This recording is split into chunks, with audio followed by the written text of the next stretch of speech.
Hello बच्चों, good morning, good afternoon and good evening. आज का हमारा टॉपिक रहेगा बैलेंसिंग ऑफ केमिकल इक्वेशंस। आप इस वीडियो को अंत तक देखें ताकि आपको हर एक कॉन्सेप्ट अच्छे से समझ आए। तो चलिए हम स्टार्ट करते हैं हमारा नया topic balancing of chemical equation. तो सबसे पहले हम आपको ये बताएंगे कि बैलेंसिंग होती क्या है और केमिकल इक्वेशंस क्या होती हैं। किसी भी केमिकल रिएक्शन को इक्वेशन की फॉर्म में रिप्रेजेंट करने को बोलते हैं केमिकल इक्वेशन। और केमिकल इक्वेशन हमने बताया कि short form representation of chemical reaction. किसी भी केमिकल रिएक्शन को शॉर्ट फॉर्म में रिप्रेजेंट कर देना वो इक्वेशन होती है। जैसे हम carbon plus carbon dioxide plus कुछ इनके जो भी एलिमेंट हैं और कंपाउंड हैं, अगर हम इनके नाम पूरे ना बोलकर सिंबल्स की फॉर्म में बोलें, जैसे कार्बन डाइऑक्साइड होता है उसको कार्बन डाइऑक्साइड ना लिख के CO2 लिख दें, वो उसका शॉर्ट फॉर्म होता है। तो किसी भी केमिकल रिएक्शन को शॉर्ट फॉर्म में रिप्रेजेंट करने को केमिकल इक्वेशंस बोलते हैं। और इनकी बैलेंसिंग क्या होती है हम ये बताएंगे। बैलेंसिंग होता है कि रिएक्टेंट साइड और प्रोडक्ट साइड इक्वल कर देना। इक्वल किस फॉर्म में करते हैं, या तो एटम्स की फॉर्म में या फिर मास की फॉर्म में। नंबर ऑफ एटम्स अगर इक्वल है दोनों तरफ तब भी इक्वेशन बैलेंस है। अगर उनके रिएक्टेंट्स और प्रोडक्ट के मास इक्वल हैं तो भी रिएक्शन बैलेंस है। चलिए हम इसके कुछ स्टेप्स बताते हैं आपको कि एक इक्वेशन को हम बैलेंस कैसे करेंगे। तो सबसे पहला जो हमारा स्टेप है, इक्वेशन को एज इट इज लिख लो, आपको जिस फॉर्म में वो दी गई है। अनबैलेंस केमिकल इक्वेशन को हमें स्केलेटल इक्वेशन भी कहते हैं। तो हम उस इक्वेशन को लिख लेते हैं, स्टेप बाय स्टेप हम करेंगे उसको। तो हम आपको स्टेप्स बता देते हैं इसके। तो फर्स्ट स्टेप है इसका कि right the skeletal equation. Right the skeletal equation. अब सपोज करो हमने कोई इक्वेशन लिख ली, अपनी तरफ से कोई भी इक्वेशन ले लेते हैं। आयरन की जब रिएक्शन स्टीम के साथ होती है, स्टीम वाटर की फॉर्म है, तो उसके साथ रिएक्शन करवाते हैं तो हमें Fe3O4 प्लस हाइड्रोजन गैस मिलती है। तो अब ये इक्वेशन हमने लिख ली। इस इक्वेशन में हम देखेंगे कि आयरन यहाँ पर 1 है या 3 है, तो बैलेंस नहीं है ये, तो हमने लिख लिया है इसको। अब सेकंड जो पॉइंट है इसका बैलेंसिंग का, उस सेकंड पॉइंट पे हम क्या करेंगे कि जो एटम्स होते हैं रिएक्टेंट साइड और प्रोडक्ट साइड, आपको ये पहले भी पता होगा इसका कि रिएक्टेंट और प्रोडक्ट किसे कहते हैं। जो भी सब्सटेंस रिएक्शन में टेक पार्ट करते हैं वो रिएक्टेंट्स होते हैं and they are always written on the left hand side. और मैं बता देता हूं आपको कि लेफ्ट हैंड साइड हमारी ये है, ये लेफ्ट हैंड साइड है और ये राइट हैंड साइड है। और रिएक्शन के बाद जो सब्सटेंस बनते हैं दे आर प्रोडक्ट। तो अब हम क्या करेंगे कि calculate the number of atoms on reactant side and product side. तो हम सबसे पहले क्या करेंगे, calculate the number of atoms on reactant and product side. दोनों तरफ के एटम्स कैलकुलेट कर लेते हैं एक बार। तो यहां देखिए आयरन का एक एटम है, तो यहाँ पे हम पहले लिख लेते हैं आयरन, फिर यहाँ लिख लेते हैं हाइड्रोजन, फिर लिख लेते हैं ऑक्सीजन। 3 टाइप के एटम्स यहाँ पे प्रेजेंट हैं। तो आयरन कितने आप देख रहे हैं बताइए, 1, हाँ वेरी गुड। तो यहाँ पर एक एटम प्रेजेंट है आयरन का। हाइड्रोजन बताइए, हाइड्रोजन के आपको दिखाई दे रहे हैं, बिल्कुल बिल्कुल ठीक बताया आपने, 2 एटम है। और ऑक्सीजन 1। तो हमने यहाँ पर रिएक्टेंट साइड में नंबर ऑफ एटम्स हमारे कैलकुलेट हो गए हैं। अब हम प्रोडक्ट साइड आते हैं, तो यहाँ पर भी वही सेम रहेगा हमारा, आयरन, हाइड्रोजन एंड ऑक्सीजन। अब यहाँ पे आप बताइए आयरन के कितने एटम्स हैं? बिल्कुल ठीक, 3 एटम्स आर प्रेजेंट। देखिए आप Fe3। ऑक्सीजन के कितने हैं? 4। और ये सॉरी, हाइड्रोजन के कितने हैं यहाँ पे? हाइड्रोजन के यहाँ पे हैं 2। और ऑक्सीजन के कितने हैं यहाँ पे? 4। गुड। तो एक चीज का बिल्कुल ध्यान रखना है बैलेंसिंग करते टाइम, कि हमने किसी भी एलिमेंट का या किसी भी कंपाउंड के फार्मूले के साथ कोई छेड़खानी नहीं करनी है। केवल हमने उनके आगे कोफिशिएंट्स लगाने हैं, 2 3 4 लिखना है सिर्फ उनके आगे। यहाँ पे Fe3 है, तो Fe3 के साथ अगर हमने 4 बनाने हैं तो यहाँ पर 4 नहीं लिखेंगे मिटा के, यहाँ कुछ नहीं करेंगे, सिर्फ कोफिशिएंट्स को मल्टीप्लाई करेंगे। हमने इसके फॉर्मूले के साथ यहाँ पे कोई छेड़खानी नहीं करनी है। चलो अगले स्टेप पे आते हैं। तो अगला स्टेप है हमारा कि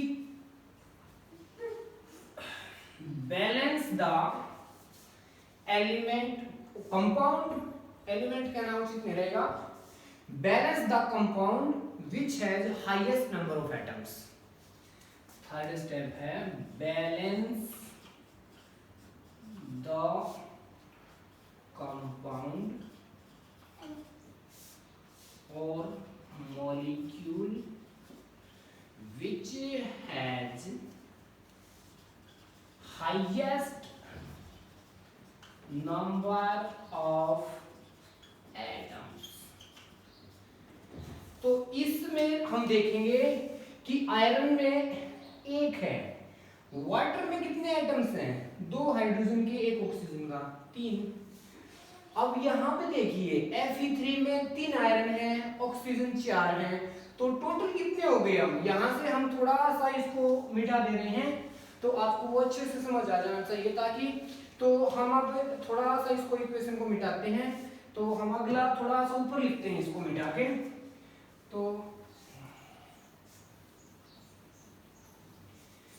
इसमें हम क्या करेंगे कि हम यहाँ पर देख रहे हैं सबसे ज्यादा एटम्स Fe3O4 में हैं, 4 + 3 7 एटम्स।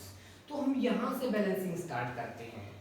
तो बैलेंसिंग स्टार्ट करने के लिए मैं इसको दोबारा से फिर वही पर लिख लेता हूँ, Fe + S2 और Fe3O4 + S2। हमने कहा था कि सबसे ज्यादा एटम्स जिसमें हों, Fe3O4 में सबसे ज्यादा एटम्स हैं, तो हम बैलेंसिंग यहाँ से स्टार्ट करेंगे।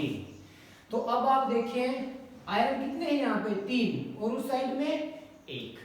तो हम क्या करेंगे? हमने बताया था फार्मूले के साथ कोई छेड़खानी नहीं करनी, सिर्फ आगे कोफिशिएंट मल्टीप्लाई कर देना है। बताओ वहां पे 3 करने के लिए क्या करेंगे? बताइए एग्जैक्ट 3 से मल्टीप्लाई कर देंगे। तो आपने क्या किया? 3 से मल्टीप्लाई कर दिया आयरन को, तो हमारा काम हो गया है। यहाँ पे आयरन 3 हो गए हैं। अब देखिए ऑक्सीजन, ऑक्सीजन है 4 एटम्स और उधर साइड देखिए ऑक्सीजन कितनी है? 1 है। तो क्या करेंगे? तो हम वहां पर 4 से मल्टीप्लाई कर देते हैं। तो यहां पर हमें 4 से मल्टीप्लाई कर देते हैं। तो हम देखते हैं 3 आयरन हो गए हैं, 4 ऑक्सीजन हो गई हैं। अब हम नेक्स्ट हमारा जो दूसरा एलिमेंट कोई भी अगर बचता है तो उसे देखें। फिर उसके बाद क्या बचता है? आयरन भी हो गया, आयरन भी हो गया, ऑक्सीजन भी हो गया, अब बच गया हाइड्रोजन। तो हाइड्रोजन देखें, यहाँ पे 2 हैं और यहाँ पे 4 हैं। तो यहाँ पे ऑक्सीजन देखें, सॉरी हाइड्रोजन देखें कि हाइड्रोजन कितने रह गए हमारे? तो हमारे हाइड्रोजन यहाँ पे तो सिर्फ और सिर्फ 2 हैं और यहाँ पे कितने हो गए? 8, 4 2 8, तो 8 हाइड्रोजन हो गए, यहाँ पे 2 ही। तो क्या करें हम? इसको भी मल्टीप्लाई कर देंगे। इसको कितने से मल्टीप्लाई करें बताइए? 400, वेरी गुड।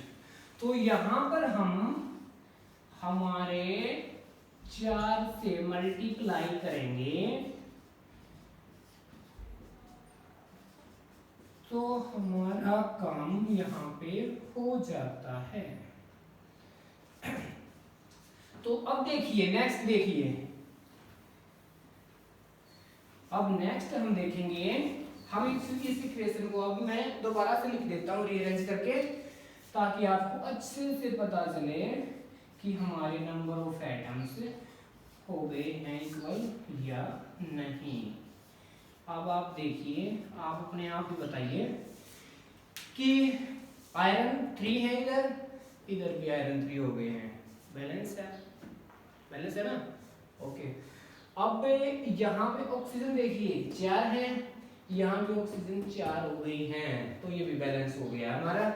अब हमने हाइड्रोजन को देखना है। हाइड्रोजन यहाँ पे देखिए 8 हैं हाइड्रोजन के एटम्स, और यहाँ भी 8 हाइड्रोजन के एटम्स हैं। तो इस तरह से हमारी इक्वेशन ये बैलेंस हो गई है। तो इस इक्वेशन को अब हमें यहाँ पे इसको आयरन, ये आयरन है, और यहाँ पे ये क्या है, स्टीम था। ये स्टीम किसकी फॉर्म है, ये कि वाटर की फॉर्म होती है स्टीम, तो गैसेस फॉर्म में होता है। तो Fe3O4 क्या है ये?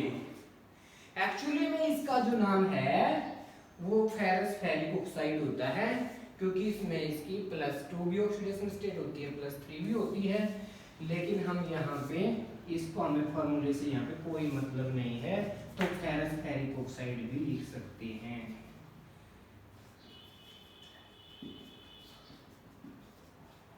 बस इसको मैग्नेटाइट भी बोलते हैं। और ये हाइड्रोजन गैस से हमारी ये रिलीज हो जाती है।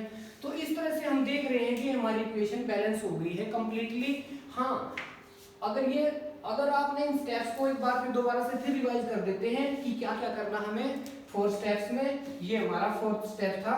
तो हम इसके बाद क्या करते हैं, फर्स्ट स्टेप में क्या करेंगे, स्केलेटल इक्वेशन को लिख लेंगे as it is. Skeletal equation क्या होती है, अनबैलेंस केमिकल इक्वेशन को कहते हैं स्केलेटल इक्वेशन।